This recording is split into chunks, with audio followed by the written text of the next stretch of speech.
جب اللہ بولتے یہ اللہ اللہ اللہ اللہ، تو فرمایا کہ لوگوں کو مختلف عادتیں ہوتی ہیں، کہ کسی کو انگلیاں چٹکانے کی عادت ہوتی ہے، کسی کو داڑھی کے بال توڑنے کھانے کی عادت ہوتی ہے، طرح کے طرح کی عادتیں. فرمایا زبان کو اس دانتوں کی جڑ سے ٹکرانے کی عادت ڈال لو. تو امام غزالی کے بقول شروع میں عادت ہوگی، اس کے بعد یہ عبادت بن جائے گی. فرمایا اس کی عادت ڈالو تو آپ کا سانس سانس اللہ اللہ اللہ اللہ اللہ. تو فرمایا جب یہ حالت ہو جائے گی تو ظاہر ہے کہ جب اس مذکور کو اس قدر یہ ذکر کرے گا، اور یہ تو قرآن کریم میں اللہ تبارک و تعالیٰ کے اعلان ہے کہ فَاذْكُرُونِي أَذْكُرْكُمْ، تم میرا ذکر کرو میں تمہارا ذکر کروں گا.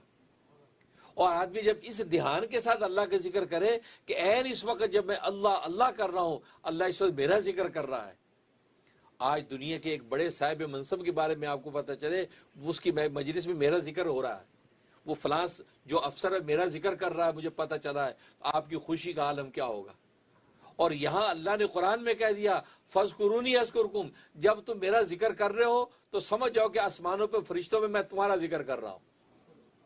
تو عاشق صادق اس تصور سے نہال ہو جاتا ہے، مست ہو جاتا ہے، اس پر وجہ طاری ہو جاتا ہے کہ یار وہاں فرشتوں کے پاکیزہ محفل کے اندر اللہ میرا ذکر کر رہا ہے، کیونکہ میں ذکر کر رہا ہوں. اس لیے ابو ہریرہ رضی اللہ تعالیٰ نے ایک مرتبہ دوستوں سے کہا کہ مجھے جب اللہ یاد کرتا ہے تو مجھے پتہ چل جاتا ہے اللہ مجھے یاد کر رہا ہے. تو لوگ بڑے یار اچھا حضرت آپ کو کیسے پتہ چلتا ہے؟ اور میں کہ تمہیں بھی پتہ چل سکتا ہے. جی حضرت یہ تو بڑا اونچا مقام ہے، ہمیں کیسا پتہ چلے گا؟ اور میں قرآن میں اللہ نے کہا نا فَاذْكُرُونِي أَذْكُرْكُمْ، تم مجھے یاد کرو میں تمہیں یاد کروں گا. تو جب میں اللہ کو یاد کر رہا ہوتا ہوں تو میں سمجھ جاتا ہوں اللہ اس وقت مجھے یاد کر رہا ہے، کیونکہ اللہ اپنے وعدے کا جھوٹا نہیں ہے، اللہ اپنا وعدہ سچا کرتا ہے. تو کتنی سیدھی بات ہے. اس تصور سے جب اللہ اللہ کر رہے ہو، سوچو اس اوپر میرا ذکر ہو رہا ہے، تو اس تصور سے آپ کے ذکر کے اندر کیا چاشنی پیدا ہو جائے گی، کیا کیف و مستی کا پھر عاشق عالم کیا ہوگا. تو اللہ سے دعا ہے کہ اللہ تبارک و تعالی عمل کرنے کی توفیق عطا فرمائے. آمین یا رب العالمین.